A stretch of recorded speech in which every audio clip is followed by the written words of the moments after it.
منادی خدای باشد. روح الامین منادی، نه رشوه و تعصب، نه میل و نه محابا. در اون روز خوزی حکم کننده پروردگار است. روح الامین حضرت جبرئیل علیه السلام ندا کننده، او فلانی فرزند فلانی نوبت تو، فلانی فرزند فلانی نوبت تو. در روزی که بین بنده و الله نه حجاب است، نه ترجمان است، در اونجا نه رشوه داده می شود، نه حیله کرده می شود، نه چرز بازی کرده، نه قوم بازی کرده میتونی. روزی که خلق عالم از خاک سر برآرند، بینی همه زبان ها پرویل و دریغا. وقتی مردم میگه از خاک میخیزند، خدای تعالی حشرشون میکنه، همه در گریه و نالند، همه وای جان خش میگن. خلقان چنان بگیریم از دهشت قیامت، که از آب چشم ایشون گردد زمین چه دریا. همه قدر دیگه مردم ناله و فیغان میبردارن از دهشت قیامت، اگه از آب چشم شو زمین رنگی دریا و جاری میشود.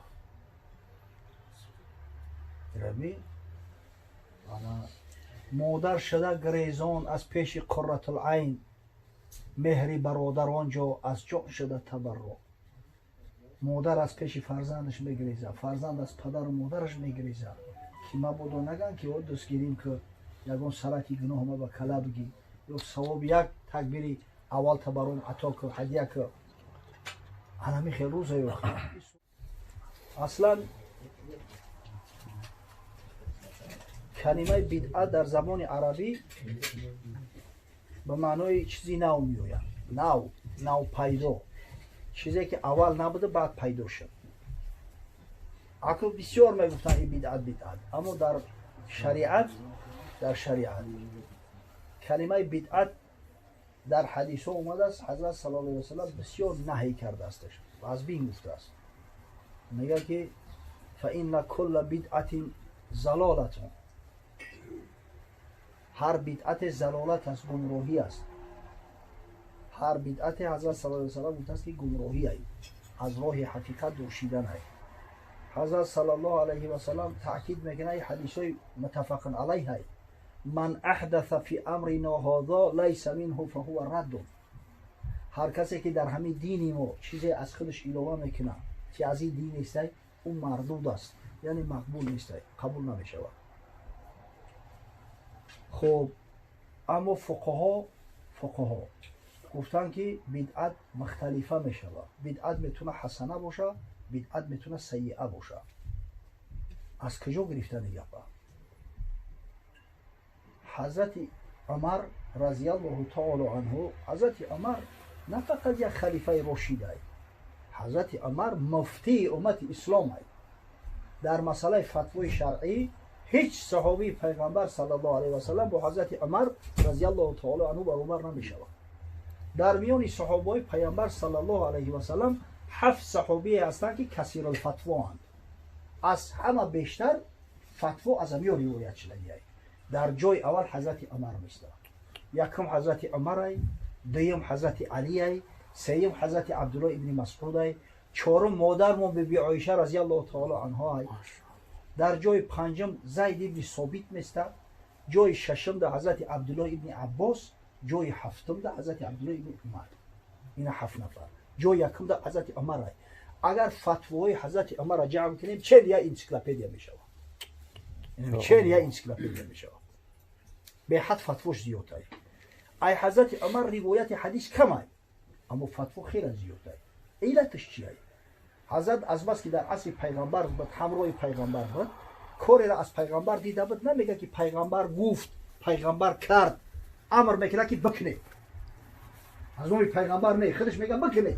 اون فتواش خیلی زیاد است، در صورتی که روایت حدیثش کمتر است. حالا حضرت عمر در صحیح بخاری اومده است، حدیث رقم 2010 در کتاب صوم. میگه در رمضان اومد مسجد اومد، مردم پراکنده، بعضیا تنها نماز میخونن، بعضیا دو کس سه کس شده نماز خوندستیان، بعضیا قرآن میخونن، بعضیا یک گوشه داشتگی استراحت دارن. گفت اگر همه همیا یک جماعت میشیدن عجایب نعمت میشید. همه همیا یک جماعت میشیدن، یا امام پیش میدومد و اگر ختم قرآن میشید البته خوب میشید. بعد حضرت میگه ابی ابن کعب سید قرای قرآن، سید حفاظ قرآن، امام تعیین کرد، نماز یکتا کردن. وقتی روز دیگه اومدن مردم همه در یک صف ختم قرآن میگذرونن. حضرت دید ذوقش کرد، گفت نعم البدعة هذه. چی بدعتی به نعمت است، چی بدعتی خوبی هستند. اینا حضرت عمر گفته است. اینا بریده و تراشیده و پرتوفته نمیشه بکن. نعم البدعة هذه. بعد چی میگن؟ میگن غرض همین بدعتی که در اینجا حضرت عمر آورده است همون معنای لغوی شد، یعنی چیزا که نه مثلا لغوی ده. نمازی تراویح بود در زمان پیغمبر، بله نمازی تراویح بود، اما حضرت همگی 3 روز خوندن، همگی 3 بار خونده است، هر شب نخوندن. ببینید خودی حضرت عمر بگو زبان عربی را چه شما نمیدونید؟ شما اخلاقای حضرت عمر عربی را خوبتر و بهتر میدونید. حضرت عمر نفهمید که کل بدعت ضلاله. همجا کل بدعت ای کل بدعت سیئه فی ضلاله. هر بدعتی که سیئه است بد از در ضلالت و در گمراهی است. اما حضرت نعم البدعة هذه.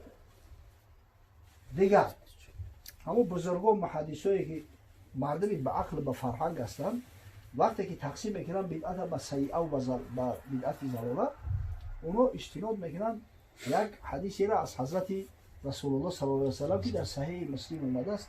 اگر چند اصل حدیث درباره صدقات است، یک گروهی از بنی مضر اومده بودن بسیار فقیر و کمبغل، انا حضرت دید شد بسیار جگرش سوخت، حتی آبی دیدش جاری شد بگه.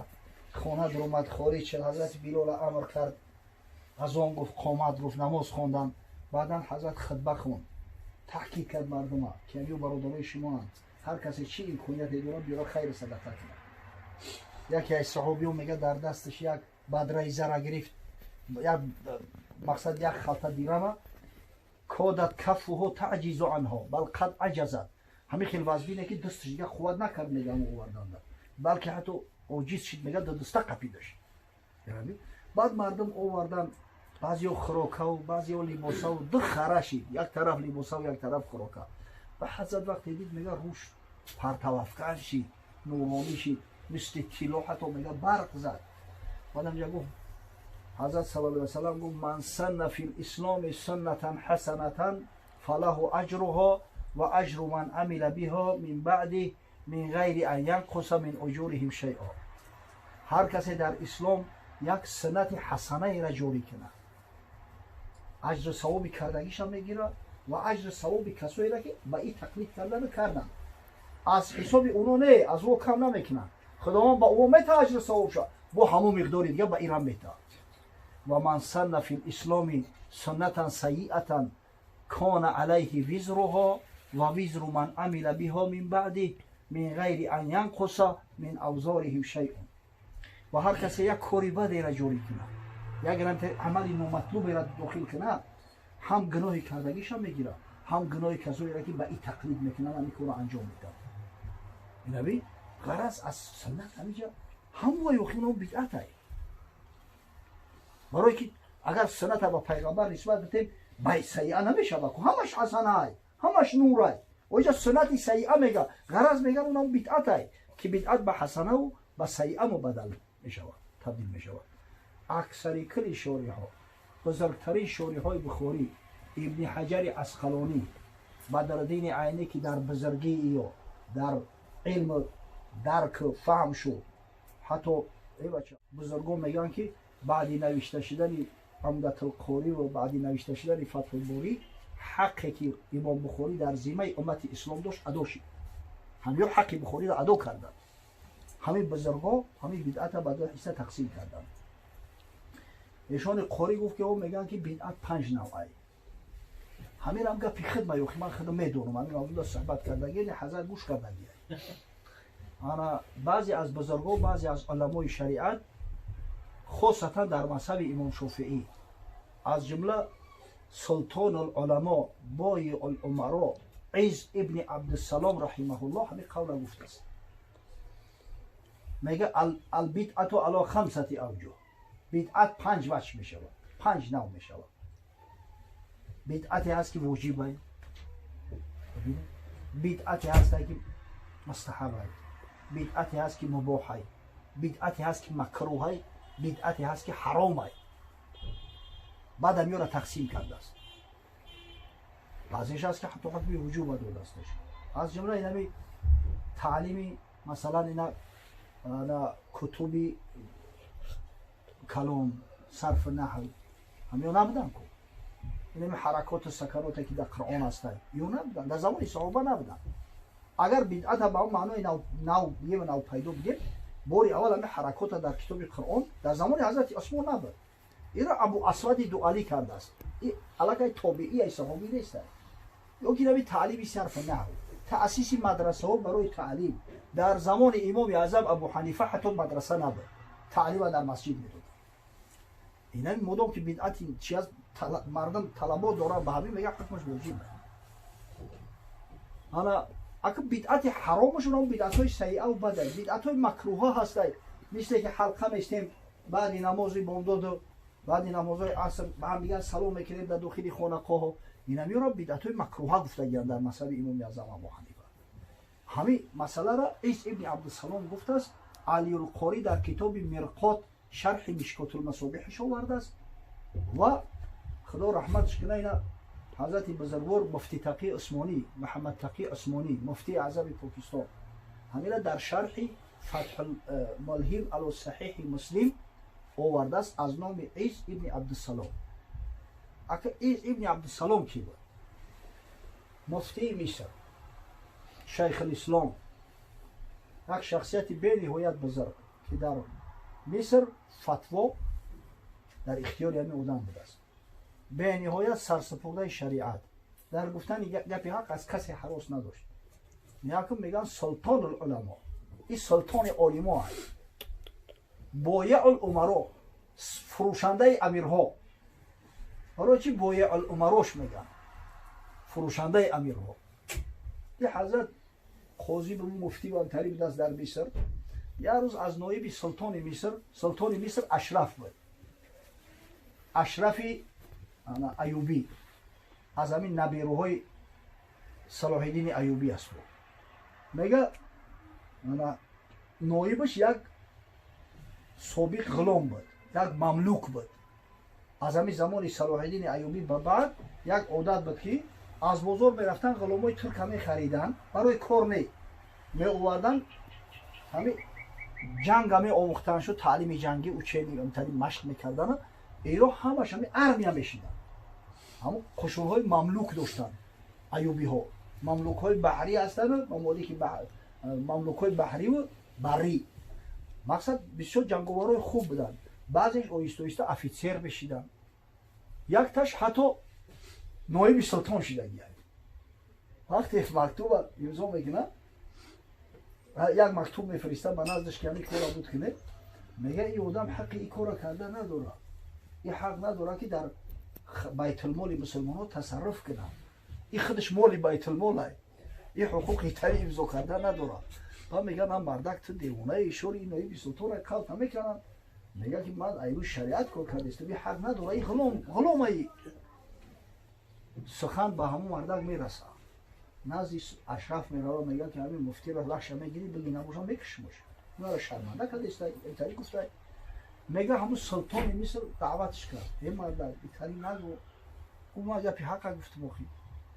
با گفت این را من آزاد کردم. او یا سلطان تو این را حق آزاد کنی نداری. این مالی تو نیست. این مالی بیت المال مسلمان ها.